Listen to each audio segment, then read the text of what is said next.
If you want a dumb phone to disconnect from social media, boy, do I have a solution for you. Dumb phones sound perfect in theory. If you can't have access to social media, you can't really have an addiction to them. But do note that a lot of dumb phones also prevent you from accessing things like banking apps, public transport apps, or even to open up QR codes from restaurants to look at their menus. You're also pretty much completely cut off from socializing to anyone that isn't your close friend, anyone that wouldn't just text you or call you. You'll have limited times to text people back on Discord, dating apps, to respond to a meme, or to even check up on that old friend of yours where you've kind of drifted, but you still like to look at their Instagram story. And maybe to some, all of those things are worth disengaging with. But I personally think that the more effective, the better solution to get rid of a social media addiction is with more intention. Instead of getting rid of the access to scrolling, grow your self-control and be more mindful and intention with your choices. The keywords being grow your self-control. That should be the goal. I did not mean for that to rhyme. Not only will training yourself to have more self-restraint stop you from wasting your life scrolling, but it will also help in other areas in your life. There will always be an easier instant gratification choice that you can make. The foods that you eat, the people you surround yourself with, when you do not work out. Whether you finally pick up that new hobby or start studying again to go back to school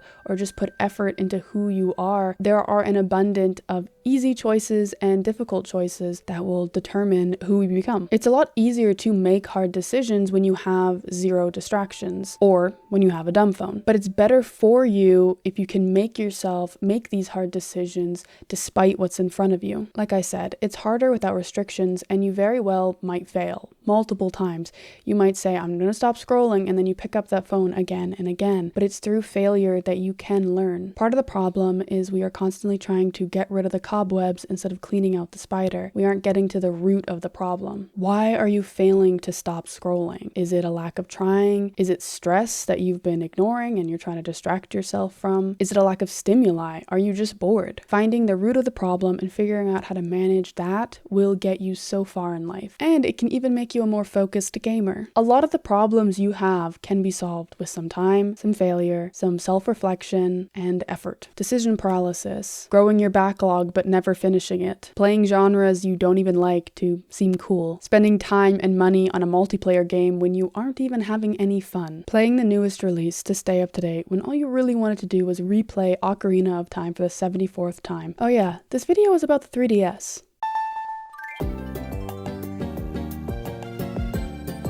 Now, I know it seems like I'm just telling you to get rid of one screen for another, and how can that even be helpful? But in moments where it makes sense to scroll or to do anything with your hands, I encourage you to pick up a 3DS instead of your phone. And why a 3DS specifically? Well, because it's pocket-sized. This is my Switch 2. This is my 3DS. I don't know what kind of pockets you're carrying, but this cannot come with me to the grocery store. The 3DS is so great because it's truly a handheld device. It is pocket-sized, it is travel-friendly. It's honestly so easy to bring my 3DS with me places and not even think about it. And it's come in handy a lot. There are a lot of moments in our life when we are just sitting ducks. And of course you could be a monk and you could meditate and sit with your thoughts, which is a healthy thing to do. And there are moments where that is the choice that you probably should make.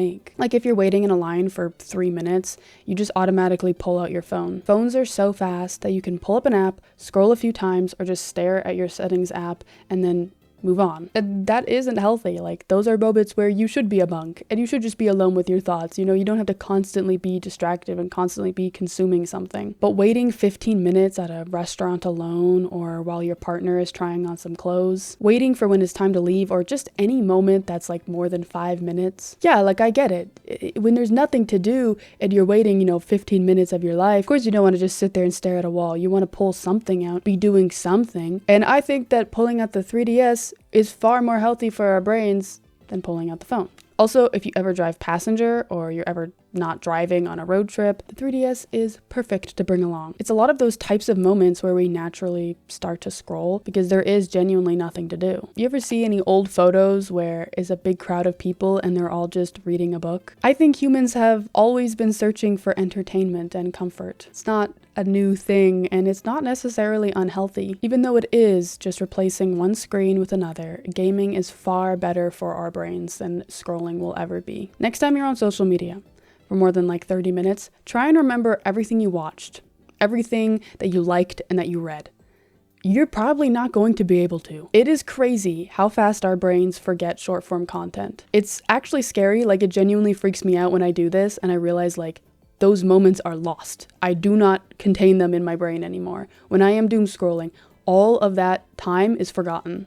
I forget like 90% of the videos that I watch after like 20 minutes. Sometimes I'll even forget a video after I like scrolled a few times down. And I'll think like, wait, what was that TikTok I was just watching? And I'll have to scroll back, like when you have to walk into a room to try and remember what you were doing. You're far less likely to forget like that if you were playing a game. Gaming requires a lot more brain power because you have to make more conscious decisions. You also have to move more things than just a thumb. Often you need at least semi-concentrated movement from a few fingers. You're going to be a lot more connected to what you're doing when you're gaming rather than scrolling. We often aren't making enough memories as adults. We aren't exploring, we aren't curious. And that's why time feels like it moves so fast. Our brains don't store unimportant information. It doesn't think you need to remember every detail every single time you ride a bicycle. But that first time, that's what it wants to remember. The fear and the excitement makes it memorable. Our brains also remember things that we had to work to achieve, things that aren't easy. Social media wants us to feel numb, to be good little consumers, and to watch a million ads. We've become desensitized to even the worst news stories because in the same app and in the same minute, you can go from watching a puppy to watching some of the worst horrors committed in the world. Nothing feels real or impactful, and our brains are trying to keep up with the constant switching between emotions. You'll feel anger for a take that you disagree with, and then you'll see a funny meme and you'll laugh, and then you'll see a little fish swimming all by itself next to a big school of fish all swimming, and this little fish is discluded, and then you'll start to tear up thinking, poor little fish. And that switching of emotions is not healthy for our brains. That was a very big rant, but it's all to say social media bad, which truly I know. I'm a modern philosopher. What an incredible take. Never seen before, never been done. Incredible. But I think it's really important that we remember how bad social media affects us. Like, even if you're not addicted, it's still very bad. It could still affect you very negatively. And if someone read a book for 3 hours a day or watched a movie every day, I wouldn't say they are addicted. But scrolling 3 hours on your phone, whether you are addicted or whether you are not, is poor for your brain. It just isn't like all of the other screen hobbies. It's at best so forgettable that your time and your life is lost, and at worst, it's ruining our brain's ability to process emotions and reality. Gaming addiction is also very real, and if you do have a strong phone addiction, I don't want to just suggest replacing one bad habit with another. Like, that's not the message I'm trying to get across. In fact, that's why I think that a dumb phone isn't the solution for the masses. I think we have to teach ourselves how to live, how to make hard choices, how to sit down, complete a task despite having access to constant distractions. And I keep getting really serious in this video, and then I have to go back to talking about the 3DS. And I should say, this applies to any handheld that you can travel with. I love seeing the like retro handheld community or like the modern remake retro handheld community that's been going on. Both are really cool to watch. I'm not like super deep in the communities, but as like a little outsider viewing in, they've got some cool stuff going on over there. I just have experience with the 3DS. As far as like actual portable consoles go, this is my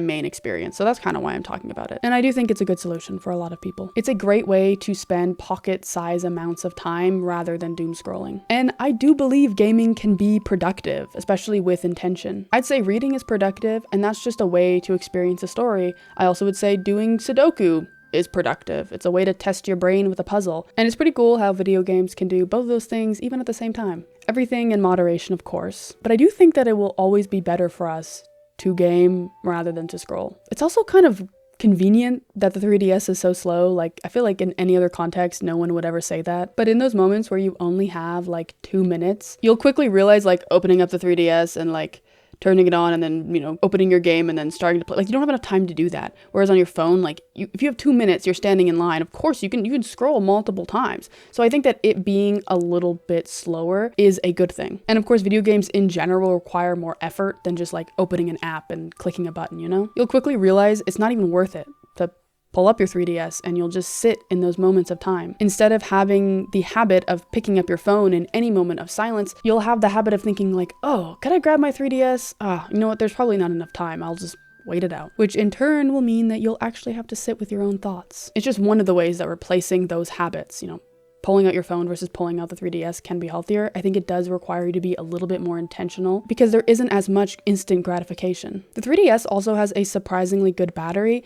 I get about 5 hours of gameplay when it's fully charged. I can bring mine out, have a game loaded in the background, pull it up whenever I want to, come home, and it will still be charged. Funny enough though, with my Switch 2, Pocopia only lasts 3 hours, which is kind of crazy to me. I know the 3DS's games are less demanding, and there are some games where it will only last 3 hours, but I do think it is worth considering which devices you want to take when you're out and about. You can also take pictures with the 3DS, and I love doing this. I think it has such a nostalgic, poor quality to the photos, and it's just so good. I've even seen people read ebooks on their 3DS. It seems pretty easy to mod. I just don't personally like reading on a screen. Like, I'd rather have a physical book. So it's not really the thing for me, but definitely an option for people who are interested. Modding has been amazing for me. It is ridiculously easy, and you get so many incredible games, which is why I also do specifically recommend the 3DS. Of course, there are the modern handhelds that are supposed to like function like a retro handheld that you can emulate retro games on as well. That will work perfectly fine. That you don't need to specifically get the 3DS is what I'm trying to say, but I do recommend it. But truly, any handheld is going to be a better alternative than scrolling. And they're definitely easier to bring around with you than like a PC, whether you're traveling or even in your own home or in your friend's house. You can't really lug around your PC or your PlayStation console. As far as the gaming hobby goes, I think handhelds are just the most comparable to carrying around a phone. But if you are at home and you have some sort of other console or you have a PC and you don't have enough money to buy a 3DS, I'm not saying to go spend your life savings or to get into debt, okay? You can also just replace the habit of scrolling in your own home with the habit of gaming, okay? It's not as easily comparable, sitting down at your PC, turning it on, opening up a game and playing instead of scrolling, but it is still better for you. And I do recommend it to make those conscious decisions, you know, to be like, my phone's over here, I'll watch YouTube in the background maybe, but I'm not scrolling. Because sometimes I'll be playing a video game and I'm scrolling on TikTok. That's terrible. That's bad. I need to work on that. I don't know why I'm pointing at you like you also need to work on it, but hey, maybe you're also doing that and recognize that, okay, this is a little far. But just as much as I believe that our brains can be fried by social media, I do think that we can work and improve on ourselves. I don't think the damage has been fully done. I do not think we are all permanently brain damaged. I was gonna say brain rotted, but also brain damaged, okay? I believe that there is hope. Although one thing I find interesting is that I find it more rude to be around someone and to game rather than to scroll. I think that's kind of weird. Like, I'll be at somebody's house and they won't even be in the same room as me. Like, maybe they're busy gonna do something, or maybe they're gonna go take a shower, and I'll still feel like it's kind of rude to pop open a handheld. I still think that's impolite for some reason, versus scrolling on my phone feels far more polite. Like, if I'm at my sister's house and she pulls out her phone, I might pull out my 3DS, but I'm kind of doing it in shame. Like, I feel like it's something I have to hide. That's almost why I also prefer the 3DS other than big handheld consoles, because I can kind of like hide it, you know, and like hide from what I'm doing as if I'm doing something, like I have to be like sneaky about it. Like, if somebody else is on their phone, it's the social norm that you can just be on yours. But if someone else is on their phone, you can't start gaming, because that would be rude. At least this is how I feel in my brain. Maybe this is just something I made up. Like, maybe nobody else feels like this in the entire world, and my brain just made this rule up for no reason. It's just interesting because there's really no difference, you know? Like, if a game is pausable, if they start talking, or if they want to stop scrolling, or we're gonna move on to a different task, like, I can just pause my game, just like I can stop scrolling. I'm really curious, like, does anyone else do the same? Did I make this up? Is this real? Those are my thoughts on the subject. I do think that dumbphones are extremely cool in concept, and I genuinely love seeing people talk about them. And I also love seeing people get off of social media. I really hope people can find their own personal balance between touching grass and feeling connected. It's really not easy to achieve, so good luck.